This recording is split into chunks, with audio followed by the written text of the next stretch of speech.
PM Ujjwala योजना के लाभार्थियों को बड़ा झटका। सब्सिडी वाले एलपीजी गैस सिलेंडरों में कटौती। अब सालाना 9 की जगह मिलेंगे सिर्फ 4 सिलेंडर। बढ़ती कीमतों के मद्देनजर लिया गया निर्णय।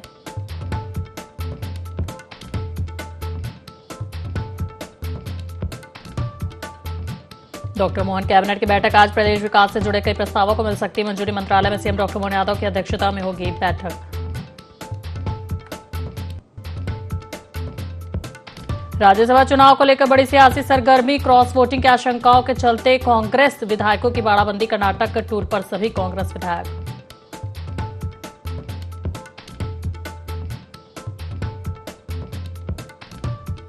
भोपाल की नामी कोर्टयार्ड मैरियट होटल का फूड लाइसेंस निरस्त। किचन और स्टोर रूम में मिले चूहे। खाद्य पदार्थों का था गलत भंडारण। राज्य और केंद्रीय टीम के औचक निरीक्षण में हुआ खुलासा।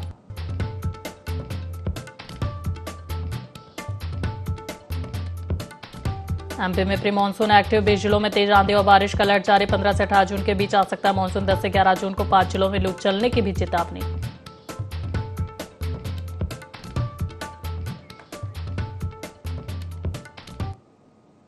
नमस्कार, आप देख रहे हैं ND24 में हूं आपके साथ जय वाजपेयी। रुक करते खबरों की ओर। केंद्र सरकार ने प्रधानमंत्री उज्ज्वला योजना के तहत मिलने वाले सब्सिडी वाले रसोई गैस सिलेंडरों की संख्या में बड़ी कटौती की। आपको बता दें कि अब योजना के लाभार्थियों को सालाना 9 की जगह केवल 4 सब्सिडी वाले एलपीजी सिलेंडर मिलेंगे। इसके साथ ही सरकार का कहना है कि यह फैसला उज्ज्वला परिवारों की औसत गैस खपत और बढ़ती एलपीजी कीमतों को देखते हुए लिया गया है। वहीं मई 2016 में शुरू की गई इस प्रमुख योजना के तहत लाभार्थियों को शुरू में हर साल 14.2 किलोग्राम वाले 12 सब्सिडी वाले एलपीजी सिलेंडर मिलते थे। बता दें कि पिछले साल इस कोटे को घटाकर 9 सिलेंडर कर दिया गया था और अब इसे और कम करके 4 कर दिया गया है।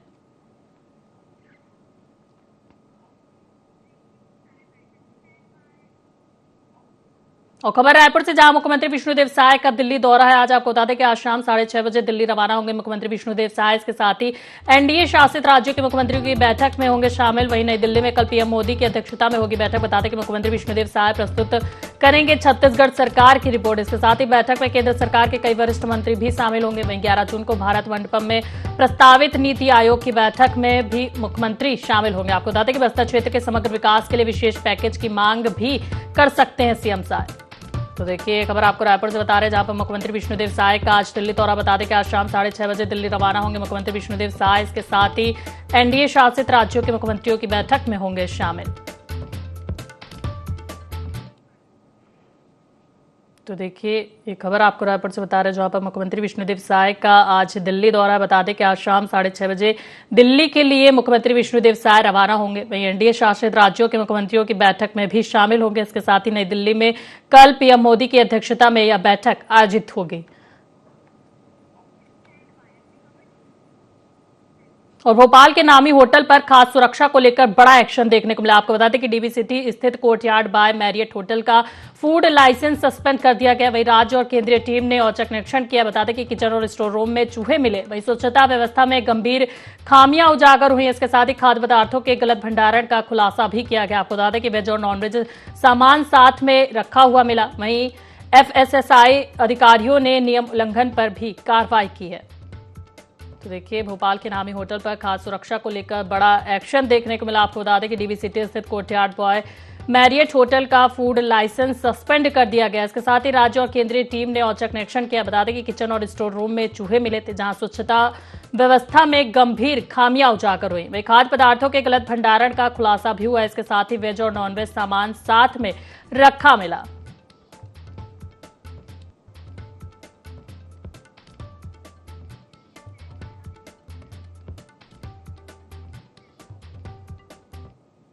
और खबर रायपुर से, जहां भाजपा का महाजन संपर्क अभियान जारी। आपको बता दें कि मोदी सरकार के 12 वर्ष पूर्ण होने पर अभियान चलाया जा रहा है, जहां 21 जून तक प्रदेश भर में बीजेपी का जनसंपर्क अभियान चलेगा। इसके साथ ही मुख्यमंत्री, सांसद, विधायक और बीजेपी नेता सीधे जनता के बीच उतरेंगे। आपको बता दें कि कल सभी जिला मुख्यालयों में प्रेस कॉन्फ्रेंस और विकास प्रदर्शनी, प्रोफेशनल मीट कार्यक्रमों का भी आयोजन होगा। इसके साथ ही 12 से 14 जून तक मंडल स्तर पर संकल्प सभाएं आयोजित होंगी। वहीं 15 से 17 जून तक ग्राम, बस्ती और बूथ स्तर तक चौपाल लगेंगे। इसके साथ ही चौपाल कार्यक्रमों में नेताओं का प्रवास भी रहेगा। वहीं 17 से 20 जून तक योग दिवस की तैयारियां की जाएंगी। बता दें कि 21 जून को बड़े पैमाने पर योग दिवस का आयोजन होगा। तो देखिए खबर आपको रायपुर से बता रहे हैं, जहां पर भाजपा का महाजनसंपर्क अभियान जारी है। बता दें कि मोदी सरकार के 12 वर्ष पूर्ण होने पर अभियान चलाया जा रहा है, जहां 21 जून तक प्रदेश भर में बीजेपी का जनसंपर्क अभियान चलेगा। इसके साथ ही मुख्यमंत्री, सांसद, विधायक और बीजेपी नेता सीधे जनता के बीच उतरेंगे। बता दें कि कल सभी जिला मुख्यालयों में प्रेस कॉन्फ्रेंस और विकास प्रदर्शनी, प्रोफेशनल मीट कार्यक्रमों का भी आयोजन होगा। तो चलिए इस पर अधिक जानकारी के लिए हमारे साथ फोन लाइन पर अद्वैत जुड़ गए। अद्वैत, भाजपा का महाजनसंपर्क अभियान जारी, बताया जाए कि मोदी सरकार के 12 वर्ष पूर्ण होने पर यह अभियान चलाया जा रहा है, क्या कुछ जानकारी इस पर?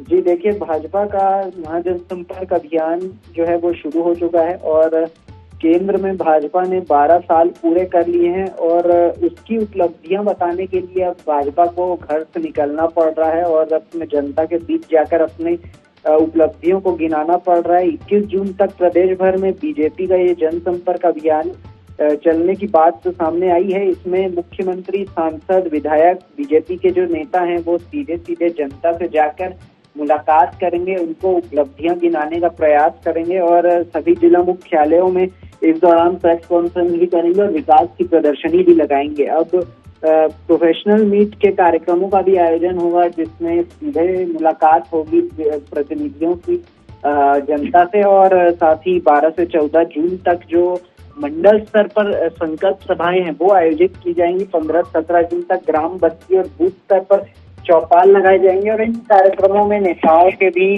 कई दौरे जो है देखने मिल सकते हैं, यानी अन्य राज्यों के जो नेता हैं वो भी पहुंच सकते हैं इसमें शामिल होने के लिए। हालांकि 17 से 21 जून तक जो जैसे कि कार्यक्रम है उसमें योग दिवस भी मनाया जाएगा, फिर बड़े पैमाने पर इसका आयोजन भी होगा। तो एक तरह से देखने मिलेगा कि भाजपा जो है वो अपना जनसंपर्क करने में कोई कसर नहीं छोड़ने वाली है और अपनी उपलब्धियों को गिनाने के लिए पूरी तरह से प्रयास करती रहेगी।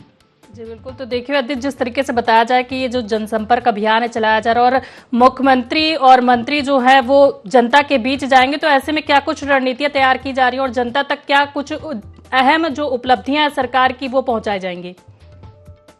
देखिए, अपनी योजनाओं का खाता लेकर भाजपा के नेता घर घर जाएंगे और जनता से संवाद करेंगे। जो भी योजनाएं उन्होंने संचालित की या जो संचालित करने वाले हैं, उनकी क्या विजन है, ये तमाम चीजें जो हैं वो इस जनसंपर्क अभियान के माध्यम से रखी जाएंगी। हालांकि इस दौरान बीजेपी अपनी जो है उपलब्धियों का गुणगान तो गाएगी ही, लेकिन इसके अलावा जो है उनकी जो अगर देखा जाए तो कहीं ना कहीं सीधा संवाद जो है वो जनता से करती नजर आएगी। संकल्प सभाओं के माध्यम से, ग्राम, बस्ती, बूथ पर चौपाल के माध्यम से, योग दिवस के कार्यक्रमों को के माध्यम से योग को प्रमोट करने का काम होगा। तो एक तरह से ये जो जनसंपर्क अभियान है, फिलहाल भाजपा इसमें अभी शुरू हो चुका है और इसी में अभी जो है आगे बढ़ाएगी इस कार्यक्रम को। जी बिल्कुल। तो देखिए भाजपा का महाजनसंपर्क अभियान जारी, बता दें कि मोदी सरकार के 12 वर्ष पूर्ण होने पर यह अभियान चलाया जा रहा है। तो बहुत बहुत धन्यवाद आपका हमारे साथ जुड़ने के लिए, जानकारी साझा करने के लिए।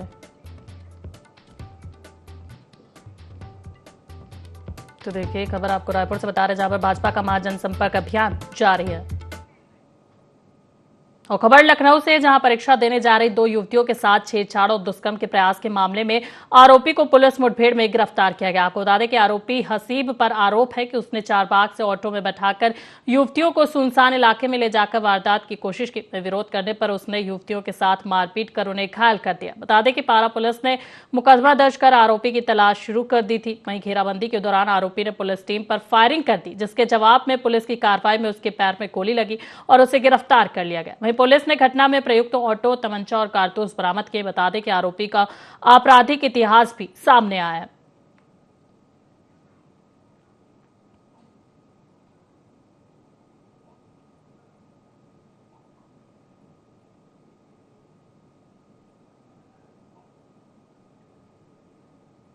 खीरी जनपद की रहने वाली 2 लड़कियां परीक्षा देने के लिए जा रही थी और चारबाग ट्रेन से उतरी और बस पकड़ने के लिए रोडवेज के लिए निकली, तो ऑटो वाला उन्हें रोडवेज न ले जाकर के पारा में एक सुनसान जगह पे ले गया। उनके साथ छेड़खानी कर उनके साथ मारपीट किया। लड़कियों द्वारा शोर मचाने पर वो भाग गया। पुलिस को सूचना मिली तो तत्काल लड़कियों को थाने ला करके और उनकी एफआईआर लॉन्च की गई। पुलिस के साथ उन्हें परीक्षा के लिए भेजा गया। हरदोई का रहने वाला हसीब पुत्र सत्तार ऑटो चलाता था। इस सूचना के आधार पे जब उसे पुलिस द्वारा घेराबंदी की गई तो मुन्नू खुड़ा पुलिया से नहर की तरफ भागा और पुलिस द्वारा रोकने पर उसके द्वारा पुलिस टीम पे फायर किया गया। पुलिस ने भी आत्मरक्षा फायर किया जो उसके पैर में लगी। इलाज के लिए उसे अस्पताल भेजा गया है। यहाँ अन्य वैधानिक कार्रवाई। और खबर लखनऊ से, जहां पुलिस सिपाही भर्ती परीक्षा का आज दूसरा दिन। आपको बता दें कि आज और कल भी 2 पालियों में परीक्षा होगी। इसके साथ ही 29 लाख से अधिक अभ्यर्थी परीक्षा में शामिल होंगे। वहीं 30,000 से अधिक सीसीटीवी से निगरानी हो रही। बताया जाए कि केंद्रों पर बायोमेट्रिक सत्यापन की व्यवस्था लागू। इसके साथ ही सभी अभ्यर्थियों को जांच के बाद प्रवेश मिल रहा है। तो देखिए खबर आपको लखनऊ से बता रहे हैं, जहां पर पुलिस सिपाही भर्ती परीक्षा का आज दूसरा दिन है। बता दें कि आज और कल भी 2 पालियों में परीक्षा होगी और 29 लाख से अधिक अभ्यर्थी परीक्षा में शामिल होंगे। इसके साथ ही 30,000 से अधिक सीसीटीवी से निगरानी हो रही है। वहीं केंद्रों पर बायोमेट्रिक सत्यापन की व्यवस्था भी लागू की गई। आपको बता दें कि सभी अभ्यर्थियों को जांच के बाद प्रवेश मिल रहा है। तो देखिए ये खबर आपको लखनऊ से बता रहे हैं, जहां पर पुलिस सिपाही भर्ती परीक्षा का आज दूसरा दिन है। बता दें कि आज और कल भी 2 पालियों में परीक्षा होगी। इसके साथ ही 29 लाख से अधिक अभ्यर्थी परीक्षा में शामिल होंगे। बता दें कि 30,000 से अधिक सीसीटीवी से निगरानी की जा रही है। वहीं केंद्रों पर बायोमेट्रिक सत्यापन की व्यवस्था भी लागू की गई। इसके साथ ही सभी अभ्यर्थियों को जांच के बाद प्रवेश दिया जा रहा है। तो देखिए ये खबर आपको लखनऊ से बता रहे हैं, जहां पर पुलिस सिपाही भर्ती परीक्षा का आज दूसरा दिन है। बता दें कि आज और कल भी 2 पालियों में परीक्षा होगी। 29 लाख से अधिक अभ्यर्थी परीक्षा में शामिल होंगे। बताया जाए कि 30,000 से अधिक सीसीटीवी से निगरानी हो रही। केंद्रों पर बायोमेट्रिक सत्यापन की व्यवस्था भी लागू की जा रही है। इसके साथ ही सभी अभ्यर्थियों को जांच के बाद प्रवेश मिल रहा है।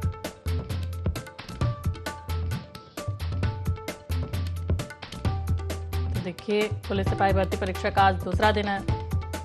तो चलिए इस पर अधिक जानकारी के लिए हमारे साथ फोन लाइन पर नदीम खान जुड़ गए। नदीम, पुलिस सिपाही भर्ती परीक्षा का आज दूसरा दिन है। बताया जाए कि आज और कल भी 2 पालियों में परीक्षा होगी। क्या कुछ जानकारी इस पर?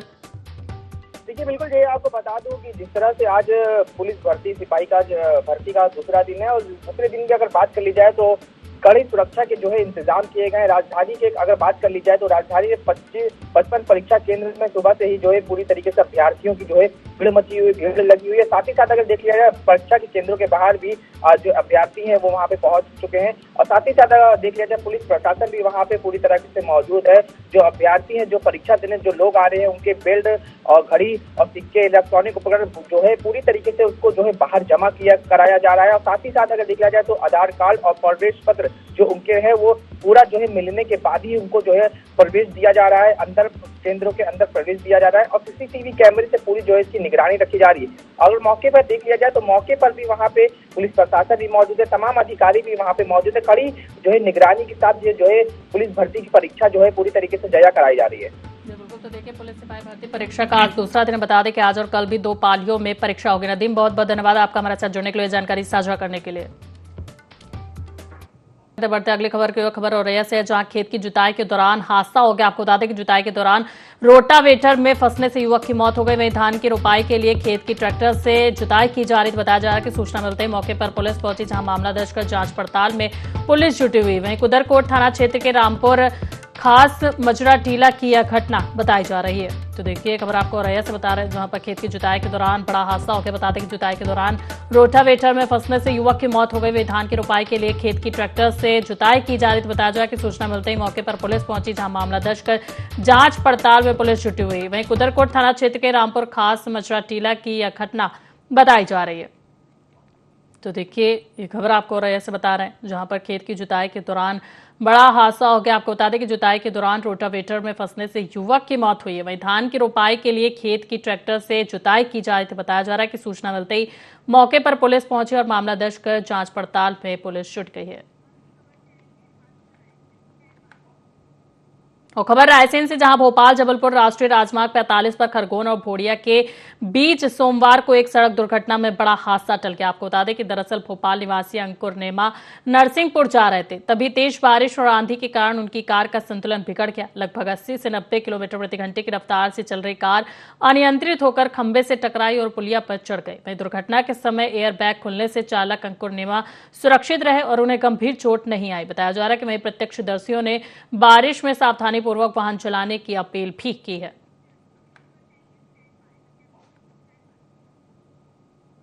और खबर इंदौर से, जहां बाढ़ गंगा क्षेत्र में एक युवक की हत्या की गुत्थी पुलिस ने महज एक जोड़ी चप्पल के सुराग से सुलझा ली। दरअसल ऋषिनगर में 3 जून को 33 वर्षीय रोहित का शव संदिग्ध हालत में मिला था, जिसे शुरुआत में सामान्य मौत माना जा रहा था।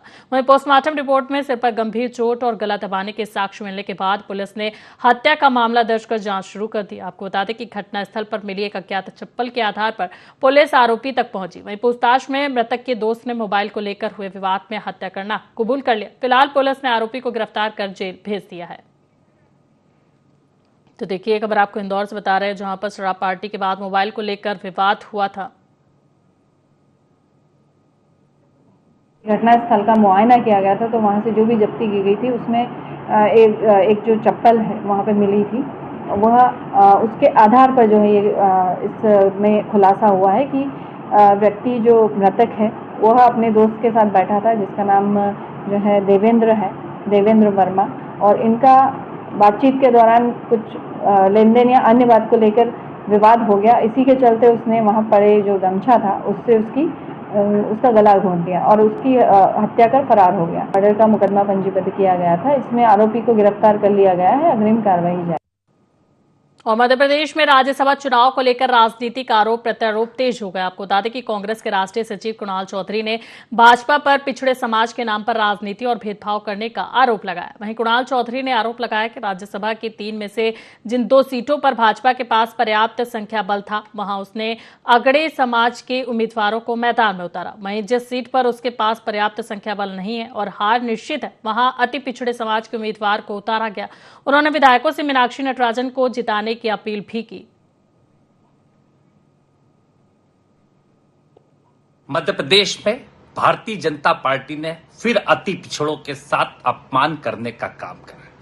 वो भारतीय जनता पार्टी जो 2 राज्यसभा सीटें जो सीधे तौर पे जीतने लायक थे, वो बाहर से लाके अगड़े समाज के लोगों को देने का काम करती है, और वो अति पिछड़ा समाज जो शोषित वंचित है और जो बीजेपी जिनके ऊपर सबसे ज्यादा अत्याचार करती है, उन्हें उस सीट पर लड़वाती है जो हारने वाली सीट है। सीधे तौर पे ये अति पिछड़े समाज का अपमान है, अति पिछड़े समाज के साथ जो धोखा करा है, और कहीं ना कहीं पूरे प्रदेश के जो पीडीए के लोग हैं, जो पीडीए के साथ काम करना चाहते हैं, वो दलित, आदिवासी, अल्पसंख्यक, वो हर वर्ग जो शोषित वंचित पीड़ित है, वो कहीं ना कहीं पूरी तरीके से भारतीय जनता पार्टी को धोखाधड़ी कर काम कर रही है। और भारतीय जनता पार्टी ने अगर सही में पीडीए के संरक्षण की बात करते, अति पिछड़े समाज के साथ खड़े होते, तो बाहर से लाने वाले व्यक्ति को कहीं ना कहीं तीसरी सीट देते, जिसके ऊपर चुनाव होता, जो भारतीय जनता पार्टी 2016 की तरह सीधे तौर पर हारेगी। पर वहां लड़ाया जहां पे कहीं ना कहीं उस व्यक्तित्व को, कहीं ना कहीं उस समाज को दिक्कत होगी, और वो समाज को हराने के लिए बीजेपी ने लड़वाने का काम किया। सीधे तौर पे ये बड़ा धोखा भारतीय जनता पार्टी ने शोषित, वंचित, पीड़ित समाज के साथ। और खबर कुशीनगर से, जहां सेवरही थाना क्षेत्र से रिश्तों को शर्मसार कर देने वाली वारदात सामने आया। आपको बता दें कि आरोप है कि एक पिता ने अपने 2 बेटों के साथ मिलकर अपनी ही 2 बेटियों की डंडों से पीट कर हत्या कर दी। वही घटना के पीछे पारिवारिक तनाव की वजह सामने आ रही। बताया जा रहा है कि मां की मौत के बाद मानसिक आघात और बेटियों के घर से बार बार भागने जैसी बातें सामने आई। वही बताया जा रहा है कि परिवार में लंबे समय से विवाद और सामाजिक दबाव की स्थिति बनी हुई थी। हालांकि पुलिस ने दोनों बेटों को हिरासत में ले लिया है, जबकि मुख्य आरोपी पिता की तलाश जारी है।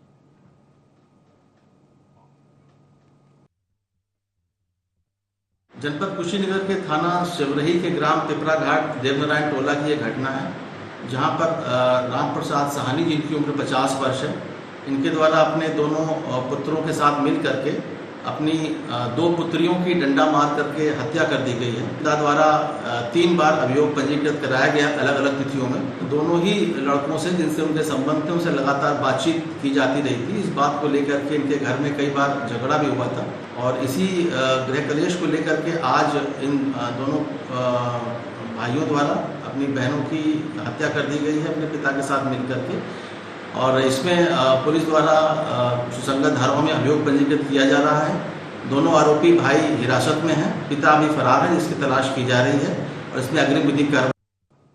और खबर गोरखपुर से, जहां तालागंदला में प्रदेश का सबसे बड़ा एक्वा पार्क और मत्स्य केंद्र विकसित करने की तैयारी तेज हो गई। आपको बता दें कि प्रधानमंत्री मत्स्य संपदा योजना के तहत 27 एकड़ भूमि चिन्हित कर 76 करोड़ रुपए का प्रस्ताव शासन को भेजा गया है। वहीं बता दें कि इस परियोजना से मत्स्य पालकों को आधुनिक तकनीक, बेहतर बाजार और उच्च गुणवत्ता वाले मत्स्य बीज की सुविधा मिलेगी। इसके साथ ही यहाँ कोल्ड स्टोरेज, प्रोसेसिंग सेंटर और सिंगल विंडो सिस्टम की सुविधा विकसित की जाएगी। इसके साथ ही इस परियोजना से करीब 3000 लोगों को रोजगार मिलने के साथ क्षेत्रीय अर्थव्यवस्था को भी मजबूती मिलेगी।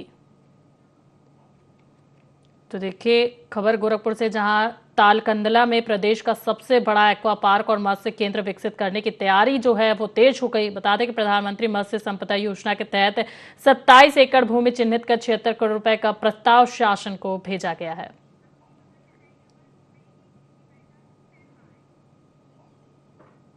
और खबर रायपुर से, जहां साय कैबिनेट की बैठक जारी। आपको बता दें कि मंत्रालय महानदी भवन में यह बैठक हो रही। वहीं खाद बीज की समस्या पर चर्चा होना संभव। आपको बता दें कि ट्रांसफर पॉलिसी पर हो सकता है निर्णय। वहीं सीएम साय की अध्यक्षता में यह बैठक आयोजित की गई है। तो देखिए खबर आपको रायपुर से बता रहे हैं, जहां पर साय कैबिनेट की बैठक जारी। बता दें कि मंत्रालय महानदी भवन में यह बैठक हो रही। वहीं खाद बीज की समस्या पर चर्चा होना संभव। बताया जाए कि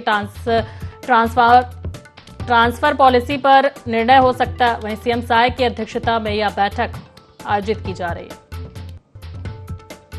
तो देखिए खबर आपको रायपुर से बता रहे हैं, जहां पर साय कैबिनेट की बैठक जारी। बता दें कि मंत्रालय महानदी भवन में यह बैठक हो रही है। तो चलिए इस पर अधिक जानकारी के लिए हमारे साथ फोन लाइन पर अद्वैत जुड़ गए। अद्वैत, साय कैबिनेट की बैठक जारी। बताया जाए कि मंत्रालय महानदी भवन में यह बैठक आयोजित की गई, क्या कुछ जानकारी इस पर? देखिए आज साय कैबिनेट की जो है बैठक हो रही है और साय कैबिनेट की बैठक में खाद बीज और साथ ही देखने मिल रहा है कि ट्रांसफर नीति को लेकर एक बड़ा निर्णय किया जा सकता है।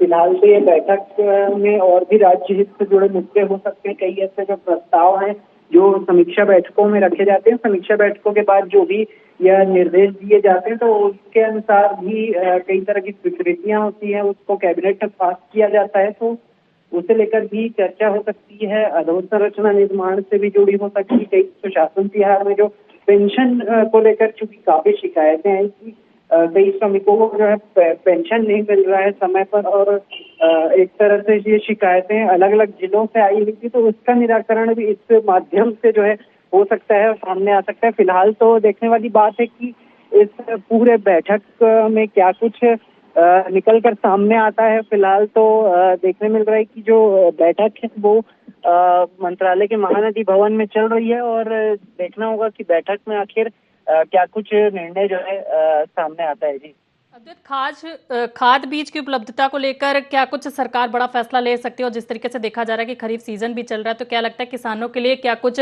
घोषणा जो है वो प्रस्तावित की जा सकती है?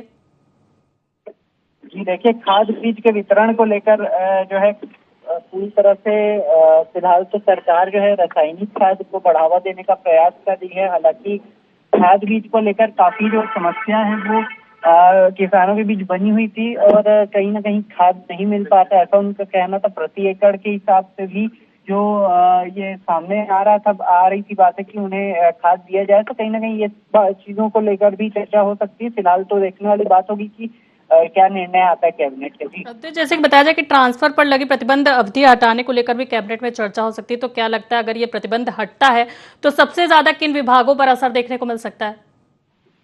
देखिए, तमाम जो विभाग हैं वो ट्रांसफर नीति को लेकर भी चर्चा कर सकते हैं। फिलहाल तो बैठक में चर्चा होगी या नहीं, ये कैबिनेट की बैठक होगी तब पता चलेगा। और इसके साथ ही देखने मिलेगा कि जो कहीं ना कहीं जो जितने भी ये जो ट्रांसफर पॉलिसी को लेकर जो भी विभाग हैं वो कहीं ना कहीं देखने वाली बात है कि इन ट्रांसफर नीति को लेकर क्या कुछ निर्णय होता है, क्योंकि कई विभागों में कई कर्मचारी हैं जो ट्रांसफर लेना चाहते हैं। ऐसे में इस पर छत्तीसगढ़ सरकार ने पिछली बार कुछ समय भी दिया था कई कर्मचारी को, लेकिन इसके बाद भी देखने वाली बात होगी कि इस नीति को लेकर क्या कुछ निर्णय हो सकता है। जी बिल्कुल। तो देखिए साय कैबिनेट की बैठक जारी। बता दें कि साय कैबिनेट की बैठक में कई अहम प्रस्तावों पर चर्चा होने की संभावना जताई जा रही है। बहुत बहुत धन्यवाद आपका हमारे साथ जुड़ने के लिए, जानकारी साझा करने के लिए।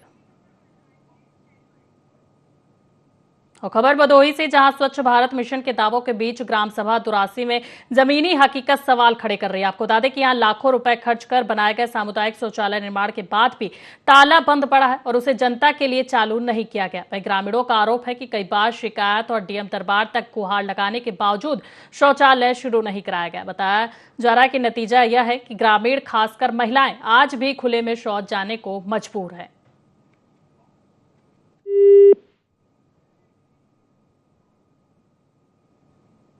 तो देखिए, खबर आपको भदोही से बता रहे हैं, जहां पर स्वच्छ भारत मिशन के दावों के बीच ग्राम सभा दुरासी में जमीनी हकीकत सवाल खड़े कर रही। बता दें कि यहां लाखों रुपए खर्च कर बनाए गए सामुदायिक शौचालय निर्माण के बाद भी ताला बंद पड़ा है और उसे जनता के लिए चालू नहीं किया गया। वहीं ग्रामीणों का आरोप है कि कई बार शिकायत और डीएम दरबार तक गुहार लगाने के बावजूद शौचालय शुरू नहीं कराया गया। और फिलहाल के लिए खबरों में इतना ही। बने रहे ND24 के साथ। नमस्कार।